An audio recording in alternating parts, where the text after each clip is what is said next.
Hello, welcome guys. This is बाह्रपछि German या त बाह्रपछि जर्मनी ओके सो अलिकति कन्फ्युजिङ होला होइन हाम्रो नाम पनि बाह्रपछि जर्मन हो अनि यहाँनिर क्वेसन पनि हो वाइ बाह्रपछि जर्मनी होइन हाम्रो नाम बाह्रपछि जर्मन तर क्वेसन भनेर चाहिँ बाह्रपछि जर्मनी किन त वाइ चुज जर्मनी आफ्टर बाह्रपछि सो द्याट्स द हामी यसमा चाहिँ वाइ र हाउ डिफाइन गर्न खोज्छु किन चाहिँ हामीले जर्मनी चुज गर्नु भनेर स्पेसली नेपालीहरूको लागि अनि 12 पछि अब obviously you can go after bachelors masters but especially 12 पछि why it is the best opportunity right now for Nepali people to go Germany I am gonna show you how पनि answer गर्छु र वाइ पनि एन्सर गर्छु okay first त why answer गर्ने त पछाडि हाउ एन्सर गर्ने दुइटै सँगै हुन्छ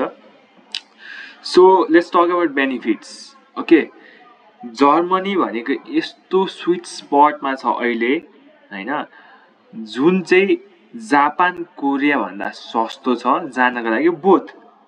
ओके एगाल रिगार्डलेस यदि तिमीले चाहिँ हामीले चाहिँ यता वर्किङको कुरा गरे पनि यता हामीले स्टडीको कुरा गरे पनि दुइटैको लागि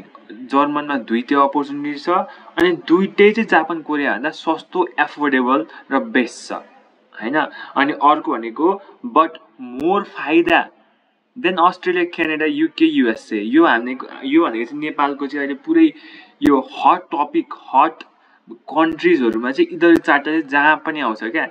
यति चाहिँ एउटा मान्छेले चाहिँ कन्सल्टेन्सी भनेर खोज्ने भने यति चारवटा जहाँसुकै भेट्छ होइन बट जर्मनी एकदमै रियरली भेट्छ अब जर्मन जाने एउटा मात्रै होइन दुईवटा मात्रै होइन तिनवटा मात्रै होइन 6वटा वेजहरू छ ओके जर्मन चाहिँ हामी 6वटा तरिकाले जान मिल्छ ओके सो हामी फर्स्ट नम्बरमा हेरौँ फर्स्ट भनेको औपेयर ओके औपेयर भनेको यस्तो भिजा हो जुन चाहिँ हामीले E1 मात्रै पास गरेर जर्मन ल्याङ्ग्वेज E1 मात्रै पास गरेर जान मिल्छ ओके तर यो भनेको मोस्टली फिमेल्सहरूको लागि हो जो चाहिँ एज फ्रम 60 ओके 18 टु 26 होइन अनि उहाँहरूले चाहिँ 12 पास गरेको हुनुपर्ने हुन्छ अनि यसको अलिकति तल अझै अब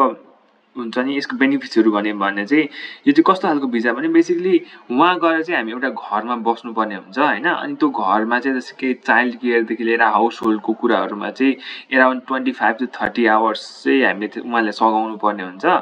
अनि उहाँहरूले चाहिँ के गर्नुहुन्छ भने हामीलाई चाहिँ जस्तो कि त्यो भनेको चाहिँ होस्ट फ्यामिली भन्छ होइन अनि उहाँहरूले चाहिँ हामीलाई रेन्ट रुम दिनुभएको हुन्छ फुड दिनुभएको हुन्छ अनि के हुन्छ भने 1 वर्षको लागि चाहिँ अब हामीले E1 पढेको छ नि त B1सम्म या त पुग्ने गरेको क्लासेसहरू चाहिँ हामीले प्रोभाइड गर्नुहुन्छ जर्मन क्लासेसहरू ओके अनि हामीलाई स्टाइपेन्ड पनि दिनुहुन्छ 260 देखि 500 युरोको बिचमा सो यति पैसा चाहिँ हामीलाई एज अ पकेट मनी पनि हामीलाई प्रोभाइड गर्नुहुन्छ अनि म्याक्सिमम मान्छेहरूले के गर्नुहुन्छ भने after 1 year mostly I think 1 इयरको लागि मात्रै हुन्छ भिजा हानेको आफ्टर 1 इयर चाहिँ हामीले यसलाई चाहिँ कन्भर्ट गर्न सक्छौँ to house building visa or study visa or any other visa work visa something like that okay so यो चाहिँ एकदमै छिटो यदि कोही मान्छेहरू चाहिँ छिटो जर्मनी पस्न चाहनुहुन्छ ल्याङ्ग्वेज चाहिँ उतै गएर पढ्नु चाहनुहुन्छ या हो त्यसरी नै डिफ्रेन्ट रिजनहरू छ भने चाहिँ this is a very lucrative way to go to German okay for especially for girls young girls अब अर्को भनेको हामीसँग आउँछ FSJ भिजा यो भनेको चाहिँ इट्स लाइक भोलिन्टरी भिजा भनिन्छ होइन अनि यसको अब बेनिफिट्सहरूको कुरा गऱ्यौँ भने चाहिँ यु ओन्ली निड A2सम्म मात्रै चाहिने हुन्छ होइन A2 पास गरेको मान्छेहरूले जान मिल्छ प्लस यो भनेको once in a life time भनेको चाहिँ यो चाहिँ एकचोटि मात्रै जोइन गर्न मिल्छ भोलिन्टरी काम एकचोटि मात्रै जोइन गर्न मिल्छ अनि एभ्री वान भनेपछि केटाकेटी जसले पनि यो चाहिँ यो प्रोग्राम चाहिँ जोइन गर्न मिल्छ यो पनि सेम यो यता औपेयर जस्तो काम गर्छ but with a slightly more benefits 350 देखि 500सम्मको स्टाइपेन्ड पाउँछौँ रुम पाउँछौँ फुड पाइन्छ क्लासेसहरू अनि भोलिन्टरी भने चाहिँ अब भोलिन्टरी वर्क भने चाहिँ के अब पर्छ होइन त्यतिखेर जस्तै कि अब रुख रोप्ने हुनसक्छ या त रोडहरूमा कुनै अवेरनेस फैलाउने त्यस्तै हुन्छ होला होइन हुन्छ भोलिन्टरी वर्क्सहरू अनि अब लेटर चाहिँ कन्भर्ट गर्न मिल्छ फेरि 1 वर्ष पछाडि एराउन्ड 1 इयर चाहिँ यता हाउस बिल्डिङ या त वर्क या त अरू नै कुराहरूमा चाहिँ कन्भर्ट गर्न मिल्छ this is also very fast and easy way to get to German okay number 3 मा हेर्ने भने ल्याङ्ग्वेज भिजा। ओके, अब ल्याङ्ग्वेज भिजा भनेको चाहिँ के हो भने वहाँनिर गएर चाहिँ ल्याङ्ग्वेज पढ्ने भिजा चाहिँ हामीले एप्लाई गर्छौँ। सो यहाँनिर ल्याङ्ग्वेज पढ्नको साटो डाइरेक्टली वहाँनिर पुगेर यु लर्न ल्याङ्ग्वेज। ओके, अब यसको बेनिफिट्सहरू के छ भने you can learn language more effectively होइन, किनभने अब जर्मनको इन्भाइरोमेन्टमा बसिसकेपछि चाहिँ हामीले चाहिँ सबै छेउछाउमा वरिपरि जर्मनी मात्रै हुन्छ। अनि त्यो भइसकेपछि ल्याङ्ग्वेज सिक्नको लागि it's gonna be very very effective to learn language होइन। अनि अर्को भनेको you can get as quickly as possible to Germany. Germany जाने अब के रिक्वायरमेन्ट्सहरू त्यस्तो धेरै चाहिएन होइन। अब रिकमेन्ड चाहिँ गर्छ A1 देखि B1सम्मको केही ल्याङ्ग्वेज पास गरेर जा भन्छ, बट त्यति पास गरेर जाने नै भने चाहिँ ल्याङ्ग्वेज भिजा चाहिँ किन चाहियो भन्ने कुरा नि हुन्छ होइन। सो अब अभियसली C1 C2 पढ्ने पनि हुनसक्छ, तर यसको अब ठुलो ड्रब्याक्स अब सुरुमै हेर्दाखेरि अभियसली स्टुडेन्ट्सहरूलाई राम्रो नहुने कारण चाहिँ के हुन्छ भने 17 lakh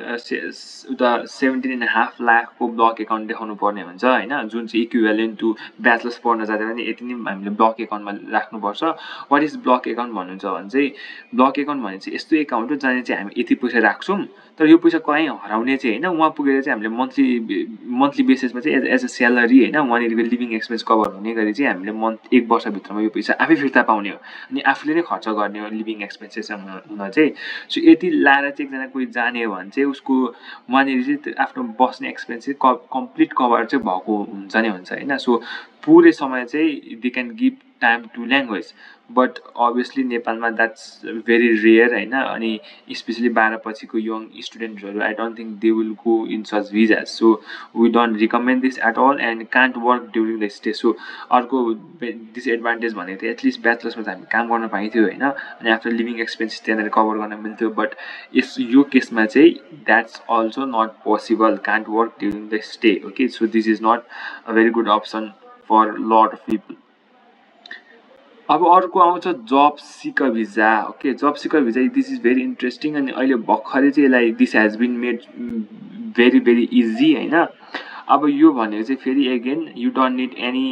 German language, you don't need any contract होइन, डाइरेक्टली चाहिँ जान मिल्छ जर्मन, बट त्यो चाहिँ ओन्ली 6 मन्थको भिजा हुन्छ। अनि एगेन एज अ 5600 यो भनेको चाहिँ 6 मन्थ्सको फर्मुलाले क्यालकुलेट गरेको हुन्छ कति खर्च लाग्छ एभरेजमा भनेर। यति चाहिँ आफूले ब्लक एकाउन्ट बनाएर पैसा राख्नुपर्ने हुन्छ। एगेन आफूले त्यो जब खोजुन्जेलसम्म आफ्नो रेलेभेन्ट ग्रेजुएट आफूले जेमा ग्रेजुएसन गरेको छ हो त्यसमा खोज्नु पऱ्यो, अन्ली ग्रेजुएट्स क्यान गो। अनि जुन त्यो त्यो बसेको अन्तराल हुन्छ हो त्यतिखेर चाहिँ you cannot work. Okay, so you have to rely on your funds and hopefully find a job. फेरि अर्को समस्या के हुन्छ भने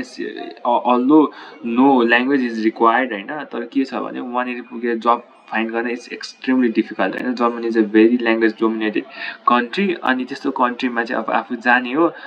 विदाउट ल्याङ्ग्वेज भने you will virtually not get any job unless it's very त्यो टेकी थिङ हुन्छ नि। अब जस्तो कि कोही मान्छेहरू चाहिँ आइटीमै जाने हो भने चाहिँ अब त्यहाँनिर चाहिँ प्रोभाबिलिटी जब पाउने राम्रो छ if you have a very strong background होइन। यदि आफूसँग चाहिँ एकदमै स्ट्रङ ब्याकग्राउन्ड हुनु भने चाहिँ you might find a job for IT, but other than that without a language you don't have really much hope। Okay, because मैले धेरैजना देखेको छु उहाँले चाहिँ जस्तो कि जर्मनी इङ्ग्लिस प्रोग्राममा या त ग्रेजुएट या त मास्टर्समा चाहिँ मास्टर्स सक्नुभएको उहीँ बसेर but since they did not had strong language they did not invested in learning the language they had to return back to Nepal होइन, नेपाल फर्किनु परेको थियो क्या लास्टमा गएर। So that is not a very good scenario होइन। एक्चुली बाहिर गइसकेपछि it's very good that if you get placement there and job अपर्च्युनिटीहरू त्यसलाई एक्सप्लोर गर्न खोजिन्छ। प्रायः जस्तो सबै मान्छेको मेन्टालिटी त्यही नै हुन्छ होइन त। So my like the last recommendation or last एउटा भन्नु पऱ्यो भने चाहिँ म के भन्छु भने please German is a very good country but you have to invest a little bit time ahead in learning the language होइन। ल्याङ्ग्वेज सिक्न चाहिँ अलिकति अगाडिदेखि अलिकति धेरै समय चाहिँ बिताउनु पर्छ नै पर्छ। So those are the 4 ways but these are not the best ways to go German. Okay, यो भनेको जस्ट एज अ फिलर थियो होइन, सबै अपर्च्युनिटिजहरू मैले देखाइदिएको मध्ये द मेन पार्ट होइन, the main way to go German I'm going to list that in part 5, I mean way number 5 and way number 6, but that's for part 2. So stay tuned, you can just get the video in my channel. That's it for today. This is 12 पछि German. See you in next video.